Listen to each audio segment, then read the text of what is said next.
What's the sound of letter F? As frog. Frog. What's the sound of letter G? G. Go. As As grapes. grapes. What's the sound of G? G. Grapes. Grapes. What's the sound of H? K. Hen. Hen. Hen. Hen. What's the sound of H? Hen. Hen.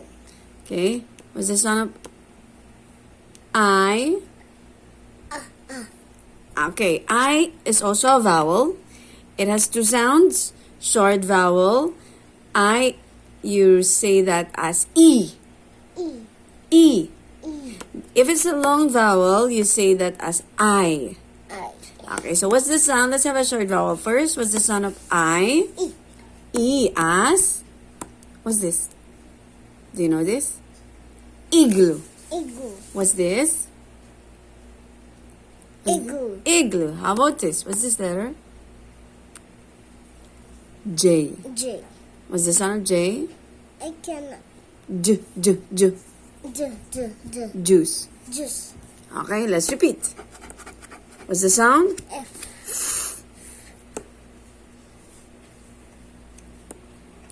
G. G. What's the sound? What's the sound? G. What's the sound? What's the sound? E. What's the sound? J.